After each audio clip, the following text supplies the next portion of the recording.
Jen Goldman, you are the business operations transformer and integrator of My Virtual COO, found on the web at myvirtualcoo.com. Thank you so much for joining us. Thank you, Catherine, for having me. I think we're in for a fun talk. I think so too. I love talking with you before I hit record, so I'm excited to just continue the conversation. Sometimes those are some really good conversations in there, so we'll repeat it a little bit. So to kind of tell me a little bit high levels, My Virtual COO, tell me what you do and kind of how you fell into this. Yeah. So what we do is if anyone understands like a COO, Chief Operations Officer. So we take vision and we bring it to life. And we kind of lead the team through continuous improvements because we live in a world where everything is changing all the time. So we're doing things around the 4 Ps, people and skill up, recalibration, and optimization, around processes, which is just a form of productivity, around profits. We do care about the bottom and top lines, mostly because the bottom line rewards the people for doing the work, and presence, which is your internal presence as well as your presence to the public to bring in business. So we do all that in short sprints because we're all about making things happen and come to life, and then we hope at the same time we're grooming up somebody to kind of fill in that role when we leave. Oh, you asked me how I got into it. Yes. Yeah. So basically it's a long, short story. So first of all, I'm from Buffalo, New York, did go to school at night while working full-time during the day in quality control, realized I did care about finances. I came from a financially literate family, which is more rare than one might think. And I moved to Massachusetts and helped, I grew a couple businesses, helped grow a couple businesses. I joined larger businesses. And then I realized, I want to go on my own. And so this was at the time, I'm going to date myself, when there was Skype. And that was about it. And I hung the shingle out about, 20 years ago now. And yeah, been doing it ever since. And listen, there's always been a need. I think the needs have shifted from simple technology to more complex. I think the talent shifted. But again, you need somebody to kind of bring that vision to life. All right. So before we hit record, you showed me something and it's very visual. Will you flash that white thing up and let's talk about it for a minute and the importance of it? Because it makes sense. And I think we need to talk about it. Yeah, absolutely. And I think you and I both believe in this. So, so I was joking about the fact that I went to Home Depot and I bought this. This is basically what my whiteboards, but these are small. They were cut up from a big board that you put in your bathroom behind your tile. Saves a lot of money. I have about 10 of these sitting. And I think what we were really talking about is how do you move ideas into action? And we whiteboard almost everything. So everything we do is visual. So it quickly gets the decision makers or even the team to buy in and also to make quicker, better decisions. So yeah, that's what we were gabbing about. It's a little fun thing. And by the way, I can get 10 boards out of a $12 large board. So talk about cheap. It's more expensive to buy the markers. It is. That's economical. And it's, effective overall. So we talked about the use of storytelling and or the use of being able to kind of put a visual together, which I kind of think is like telling a story. And that helps create change a little bit quicker in organizations, because I've been in large corporations and they're kind of slow and they are kind of, methodical, I guess, in a way that's always worked for them. But sometimes we just need to make a decision and take action. So can you talk about how you've been successful in getting results using some of that process that we were talking about before?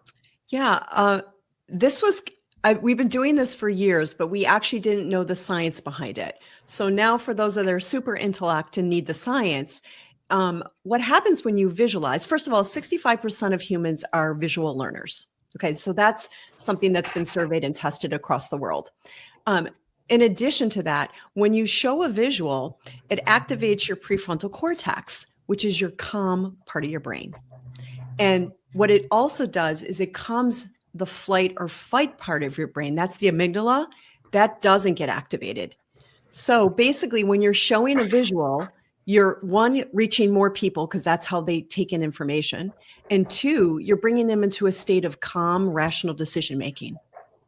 So you're right. It is telling a story, but it's telling a story in a way that resonates.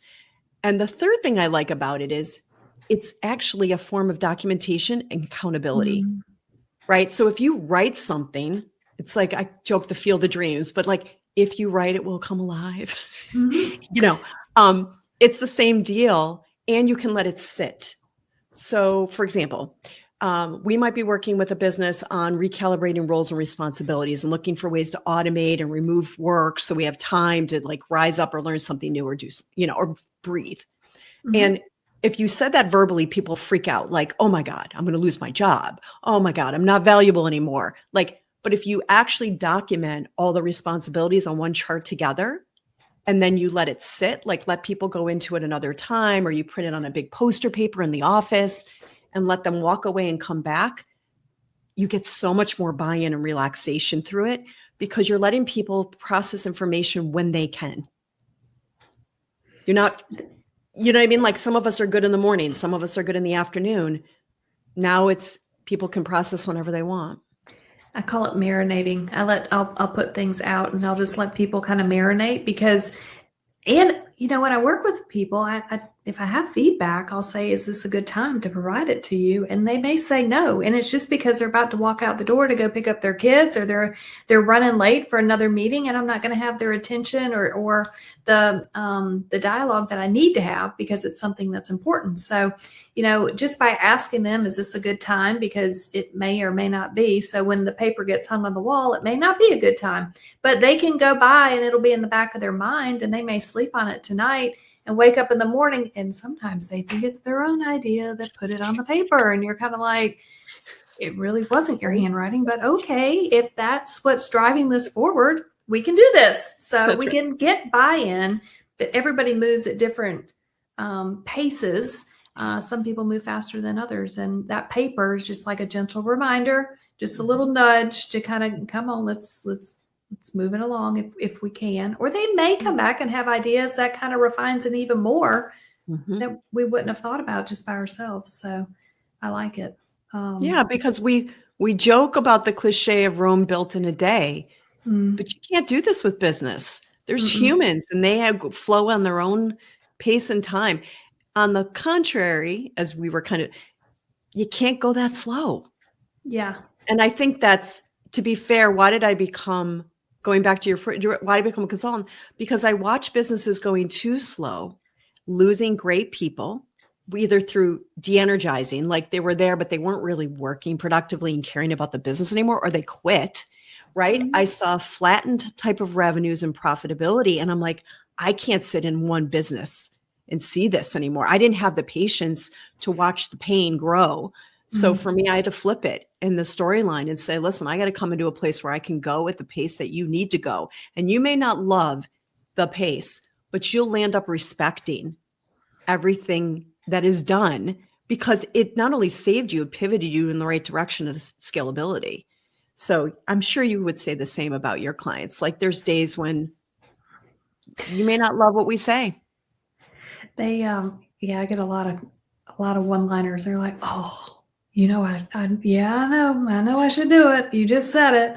I'll think about it. And I'm like, oh my God, it's been 6 months. How much more time do you need to think about it? They're like, let's just go chase this squirrel. I'm like, that's the problem, is we're chasing the squirrel and we're not staying on what actually delivers results. Yeah. So it gets to be a little tricky to watch. And sometimes the bigger organizations, I mean, the pain has got to be so bad before they finally make that change. And meanwhile, these other companies are coming along and just scooping everything up because they're taking action. It's just as simple as that. They are taking action, no matter how little or how big. It is something, which is better than just sitting there like a duck in water, not moving. So. Yeah, because people need energy. I mean, it's like a joke about electric car, but like we're humans, we need to plug into energy sometimes when we can't bring it. And if the business doesn't bring energy to its people, you're not going to get out of your people what you want, and they're going to check out and walk out. And you're right. To be fair, you work with larger businesses and come from that. And I was a part of that, but we work with smaller businesses because I cannot be around that level of pain. I cannot watch those businesses on the slow death march, as I call it. Mm-hmm. And they don't even see it. They're just like, yeah, well, we can find other people. I'm like, you know what? Talent is limited. Like, you think it's growing on trees. It is not. So, and also too, to groom talent, right? That like next generation, you need to have talent to groom the next gen of talent. And so, yeah, I don't take people for granted. No. And you know what we're putting into them is what's going to come back to us. And there's so many managers that just want to show up and not take the time to manage these folks and create accountability, because the accountability is what allows us to be better managers. I think we talked a little bit about this before we hit record. I'd love to hear, like, what are you seeing that's working in the field of accountability to be able to deliver results, because you're very much about results, which in business is extremely important. Yeah. So talk about accountability, what's working, what you're seeing. Yeah, what's working. I mean, and I'll throw vulnerability in there too, not to overdo Brene Brown, but like the reality is accountability is writing. It's writing it down in a place that others can see.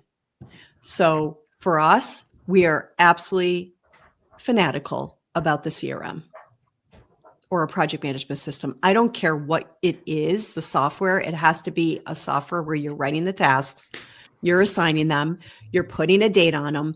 And we added one more thing in, because we're just big fans of lots of greats out there. We put in the why. So why would you do this? It helps you grow. It takes care of your people. It frees up time through productivity. Like, give it, we actually use 4 Ps. Again, people, I have to think about this. People, process. I do it all day long. It's sometimes people, process, profit, or presence. Okay. But you can use whatever 4 or 5 pillars you want. I don't really care. But give it purpose and a system, again, that's shared. So let's say you're the CEO and you're a visionary, and we see this all the time. You probably do. Visionary with ADHD, extremely common, by the way.